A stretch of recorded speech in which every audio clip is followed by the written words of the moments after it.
그 설계와 식양대로라는 제목으로 같이 말씀을 나누겠습니다. 오늘 본문 14절에 처음 시작할 때 솔로몬이 성전 건축하기를 마쳤다고 말하고 있습니다. 그러나 실제로 다 온전한 성전의 건축이 끝난 것이 아닙니다. 외부 건축이 이제 끝났고요. 내부 공사, 이제 흔히 우리 표현으로 하면 인테리어, 내부 인테리어가 남아 있는 거죠. 내부 공사에 대한 묘사는요, 외부 공사에 대해서 묘사한 것보다 더욱더 세밀하고 자세하고 내용이 깁니다. 그 이유는 성전 건축이 외부도 중요하지만 그 성전 안에 들어가는 내용물이 더욱더 중요하기 때문에 그 내용과 설명이 깁니다. 특히 16절에는 성전 안 지성소를 구별했다고 말합니다. 성전은 하나님이 계시는 곳이고 하나님을 만나는 곳이지만 성전 전체에 하나님께서 계신다고 말하지 않습니다. 성전 안 특별히 구별된 성소가 있습니다. 그리고 그 성소 안에 더 깊이 지성소가 있습니다. 그리고 이 지성소를 여기 오늘 성경에서 혼용해서 계속 말하는데 이 지성소를 내소라고 얘기하고 이 내소인 지성소를 제외한 나머지 성소를 외소라고 부릅니다. 내소에는 여호와의 언약궤를 두었습니다. 여호와의 언약궤는 눈에 보이지 않는 하나님의 임재를 상징하는 성전의 기물들이 들어가 있습니다. 거기 보면 뭐가 들어가 있습니까? 십계명의 두 돌판과 아론의 쌍난 지팡이 하고 이제 만나 항아리가 이제 들어가 있는 거죠. 하나님께서는 성전에 계시다는 의미로서 지성소에 특별히 계시다는 의미로서 언약궤는 지성소 안에 위치하게 되어 있습니다. 성전 안과 밖은요 전부 다 금으로 입혔습니다. 각종 조각과 아름다운 장식이 들어가 있습니다.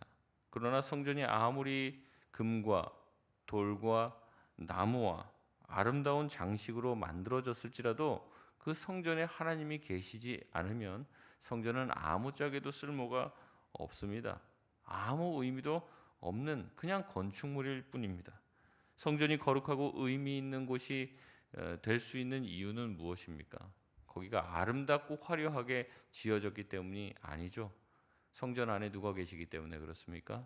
하나님이 계시고 성전 안에서만 하나님을 만날 수 있기 때문에 성전은 의미가 있는 겁니다. 그렇기 때문에 하나님을 만날 수 있는 성전, 그 안에 있는 성소, 그리고 그 안에 하나님이 임재를 상징하고 있는 지성소야말로 성전 건축의 핵심이요 극치가 되는 것입니다. 그렇기 때문에 지성소의 핵심은 언약궤가 되는 것이죠. 이 언약궤 안에는 하나님의 언약의 돌판이 들어 있습니다. 다시 말해 무엇입니까? 결국에 하나님의 말씀이 하나님의 임재를 상징하는 그 언약궤를 이루는 것이고 결국 그것이 성전 전체의 핵심이 된다는 것을 말하는 것이죠. 하나님의 말씀이 하나님의 언약이 성전의 핵심입니다. 하나님께서는 말씀하셨고 그 말씀을 지키시는 분이시기 때문에 그렇죠. 그렇기 때문에 예수님을 가리켜 요한복음에서는 말씀이 육신이 되어 우리 가운데 거하셨다 말씀하시며 예수님 자체가 뭐라고 얘기하십니까? 말씀이라고 얘기합니다. 그렇기 때문에 말씀은 곧 하나님이시고 말씀은 곧 예수님, 말씀은 곧 하나님의 임재를 상징하는 것입니다. 그러기에 하나님의 백성은 반드시 하나님의 말씀에 대한 순종으로 하나님이 그곳에 임재하였음을 드러내는 하나님의 영광을 드러내는 존재로 살게 되는 것입니다. 23절의 지성소에는 두 그룹을 만들었다고 합니다. 이 그룹이라고 얘기하니까 어떤 사람들의 모임을 이제 그룹이라고 이렇게 착각할 수 있는데 그렇지 않죠. 그룹이라는 것은 천사를 말하는 겁니다. 천사 모양으로 이 두 그룹을 깎아서 만듭니다. 그룹의 역할은 날개를 펴 온 지성소를 지키는 역할을 합니다. 우리 27절 말씀인데요. 우리 한번 같이 읽겠습니다. 시작. 솔로몬이 내수 가운데 그룹을 두었으니 그룹들의 날개가 펴져 있는데 이쪽 그룹의 날개는 이쪽 벽에 닿았고 저쪽 그룹의 날개는 저쪽 벽에 닿았으며 두 날개는 성전 중앙에서 서로 닿았더라. 아멘.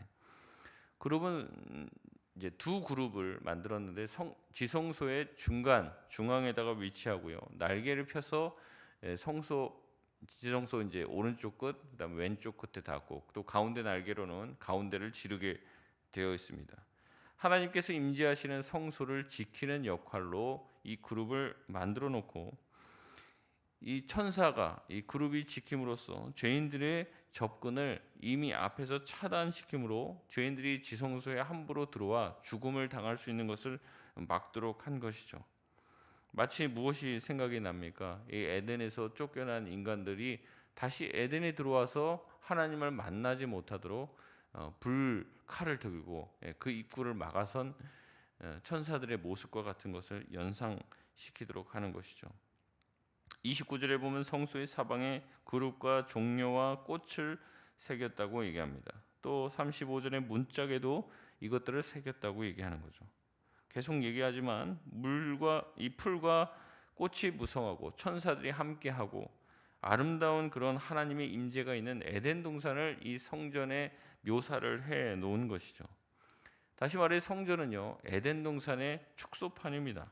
하나님께서 인간과 함께 교제하며 기쁨을 누리던 그 에덴을 꿈꾸며 이 성전 안에서는 에덴에서의 그 함께 주님과의 교제를 누렸던 그때를 생각하고 이 성전이야말로 하나님의 나라와 이 에덴의 회복을 가져오는 곳이 된다. 앞으로 하나님께서 이 땅을 이 세상을 에덴처럼 회복해 주실 것이라는 예표로서 이 성전이 주어졌음을 우리에게 말씀하고 있는 것이죠. 37절에서 38절 말씀은 성전의 완공을 공식적으로 알려줍니다. 6장 1절의 말씀이 성전 건축이 시작됨을 알려주었다면 37절에서 38절은 성전의 완공이 완전히 이루어졌음을 말하고 있습니다. 공사의 시작은 언제였습니까? 솔로몬이 이스라엘 왕이 된 지 4년 15월 15월은요 이 제2월로 이렇게 불려졌고요. 공사의 완성은 통치 11년 불월에 공사가 끝났다고 얘기합니다. 이건 제8월이라고 할 수 있는데요. 총 계산을 해보면 7년 6개월의 공사 기간이 소요가 됐습니다. 성전의 기본 틀은 성막과 동일하게 지어졌습니다. 하지만 규모는 2배 정도 커졌습니다. 내용물도 더욱더 풍성해지고 조각과 조형물들, 기물과 다락방들이 추가되고 더욱더 조각은 화려해졌습니다. 이 모든 것은 솔로몬의 머리에서 나온 것이 아닙니다. 많은 사람들이 솔로몬의 성전이라고 얘기하면서 이렇게 아름다운 성전을 지을 수 있는 지혜가 솔로몬에게서 나온 것으로 생각하는데 솔로몬은 38절에 이렇게 말하고 있습니다. 우리 38절 말씀 같이 한번 읽겠습니다. 시작.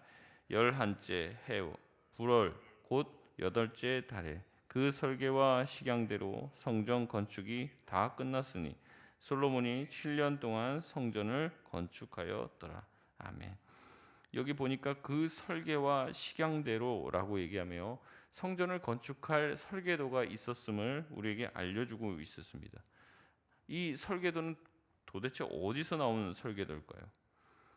이 솔로몬이 굉장히 지혜롭기 때문에 설계 정도는 충분히 할 수 있지 않을까 우리가 그렇게 생각할 수도 있습니다. 하지만 이 설계도는요 하나님께서 이미 다윗에게 먼저 주신 것입니다. 하나님께서 다윗이 성전을 짓고 싶다고 얘기했을 때 하나님이 그때 허락하지는 않으셨지만 설계도와 내용에 대해서 특별히 모든 것에 대해서 이 식양에 대해서 다 이미 다윗에게 허락했던 것이죠. 역대상 28장에 보면 성전의 설계도를 다윗이 솔로몬에게 주는 장면이 나옵니다. 그래서 이제 유언을 하면서 네가 나중에 성전을 지어라. 근데 내가 지금 너에게 설계도를 줄게. 그러면서 다윗이 솔로몬에게 설계도를 줘요. 그러면서 다윗이 무슨 얘기를 하냐면 이 설계도는 내가 만든 게 아니라 하나님이 나에게 주신 것이다라고 얘기하면서 다윗이 그것을 솔로몬에게 다시 주는 장면이 나온다는 거죠. 역대상 28장 19절의 말씀에 보면 이렇게 나옵니다. 다윗이 이르되 여호와의 손이 내게 임하여 이 모든 일의 설계를 그려 나에게 알려 주셨느니라. 그러니 너는 성전을 건축할 때 내가 주는 이 설계대로 지으라고 얘기를 합니다. 하나님은요 출애굽 백성에게 성막을 지을 때도 똑같이 말씀하십니다. 모세에게 가서 성막을 대충 지어라 이렇게 말씀하지 않으시죠. 성막에 어떠한 막으로 쌓아야 되는지, 몇 겹으로 해야 되는지, 어떠한 가죽을 써야 되는데, 어떠한 끈으로 해야 되고, 안에 조각은 어떻게 되고, 위치와 기물들은 어떠한 방식으로 주어져야 하는지 모세에게 다 말하고 있습니다. 모세에게 다 알려주시고 세세하게 그 모든 제단과 모든 것들이 이루어질 수 있는 위치와 방향들을 정확하게 디자인까지 세세하게 알려주시고, 심지어는 그 성막을 만들 사람까지 지목을 해 주십니다. 그래서 출애굽기 40장 16절에 보면 이 성막을 완성할 때의 모습이 등장하는데 뭐라고 얘기하냐면, 출애굽기 40장 16절에 모세가 그같이 행하되 곧 여호와께서 자기에게 명하신 대로 다 행하였더라 라고 나옵니다. 다시 말해 성막과 성전, 하나님이 임재하시는 곳을 상징하는 성막과 성전 모두가 다 누구의 설계대로 됐다는 겁니까? 하나님의 설계대로 됐다는 것이고, 하나님께서 다 이미 계획해 놓으신 대로 지은 것이죠. 자기 멋대로 자기 마음대로 성막과 성전을 지을 수 없습니다. 자기가 생각했을 땐 여기는 좀 이렇게 디자인하면 더 좋을 텐데 그렇게 할 수가 없습니다. 하나님이 말씀하신 대로 지어야 하는 것이죠. 성막과 성전, 하나님이 계신 그곳은 하나님이 지으시고 하나님이 계획하시고 하나님의 말씀대로 지으면 되는 것이지, 거기에 무슨 다른 생각이 들어갈 여지가 없다는 것입니다. 제가 어제도 말씀드렸지만 이 성전은 지금의 우리 교회당과는 좀 다릅니다. 여기는 보통 우리가 예배당이라고 얘기하지, 우리가 이제 표현상 성전이라고도 얘기하지만 사실 구약의 성전과 이 여기는 다릅니다. 왜냐하면 우리가 여기서 뭐 동물을 잡아서 제사를 드리는 것도 아니고 저 앞에 무슨 물두멍이 있든지 뭐 이방인의 뜰이 있든지 뭐 그런 게 아니기 때문에, 여기서는 우리가 지금 예배를 드리고 하나님의 말씀을 가르치고 기도하는 공간이 되는 예배당이지 이게 성전이랑 동일시할 수는 없습니다. 하지만 무슨 성전의 그 기능의 일부를 우리가 상징적으로 가지고 있는 것도 있죠. 근데 신약에 와서 성전이라고 성경에서 분명히 말하고 있는 것은 누굽니까? 바로 우리 자신을 가리켜 하나님께서 너희가 너희 안에 성령이 계신 것을 알지 못하느냐, 너희가 곧 성전이라. 우리 자신이 하나님이 우리 안에 계시기 때문에 하나님이 계신 곳이 성전이라고 얘기했습니다. 그러니까 우리가 성전인 거예요. 그러면 그리스도인들, 신자들이 성전이라면 신자들의 모임인 이 공동체인 교회 건물 말고요, 성도들이 모인 이 교회야말로 성전의 모습을 그대로 우리가 이식받은 것이라고 할 수 있습니다. 그러니까 다시 말해 교회, 그러니까 예배당 말고요, 자꾸 우리가 헷갈릴 수 있는데 예배당 말고 교회가 성전입니다. 그러니까 교회라는 그 교회 모임과 공동체가 어떻게 세워져야 되냐면 하나님의 말씀대로 설계되고 세워져야 한다고 이야기하는 겁니다. 사람마다 다 생각이 다 달라요. 교회가 어떻게 뭐 결정해야 되고, 교회가 어떻게 뭐 성장해야 되고, 교회가 어떻게 해야지, 그래서 뭐 별 소리를 다 합니다. 이렇게 해야지 교회가 성장한대요. 이렇게 해야지 교회가 부흥한대요. 그런데 그게 아닙니다. 성경에 다 이미 나와 있습니다. 교회가 어떻게 세워져야 되고, 신자는 어떻게 살아야 되고, 신자의 인생은 어떻게 해야 되고, 어떤 길을 걸어야 되고, 어떤 선택을 해야 되는지 성경에 이미 다 나와 있죠. 그렇기 때문에 성경은 무엇입니까? 매뉴얼입니다. 우리 인생을 어떻게 살아가야 되는지 사용 설명서라는 거죠. 사람들이 생각이 있고 자기의 주관이 있기 때문에, 그래서 성경의 말씀대로 살지 않아서 문제인 거지. 이미 성경에서는 우리가 어떠한 선택과 결정을 해야 되는지 이미 인생 매뉴얼이 성경 안에 다 들어 있습니다.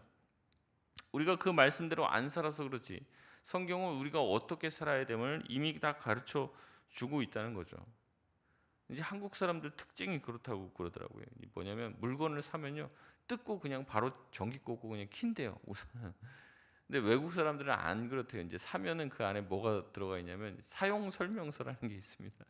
그 설명서를 쭉 읽어보고, 아, 이 제품은 이렇게 써야 되고 이 제품은 이렇게 해야지 안 망가지고, 이런 걸 읽어본다는 거예요. 그리고 나서 코드 꽂고 이제 키는데, 우리는 무조건 꽂고 키고 왜 안 켜지면 안 켜진다고 바로 전하고, 내가 샀는데 왜 안 켜집니까?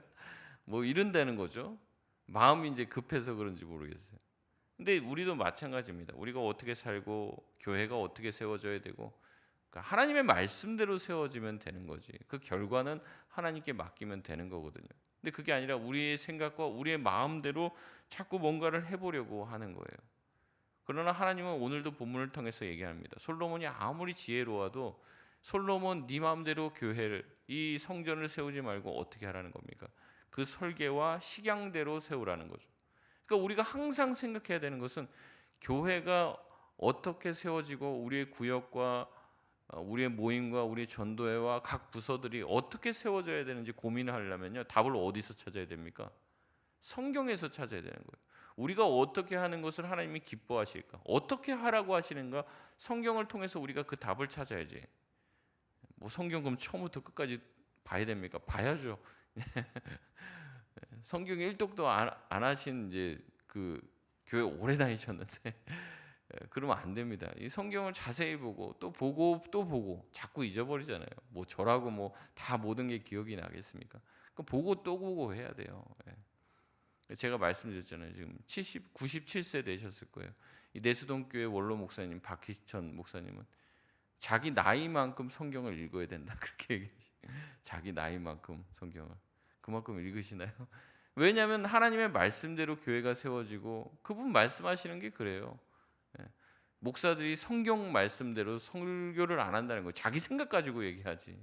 근데 그렇게 하지 말라는 거죠. 근데 왜 자기가 보니까 왜 자기 생각대로 자꾸 설교를 하냐?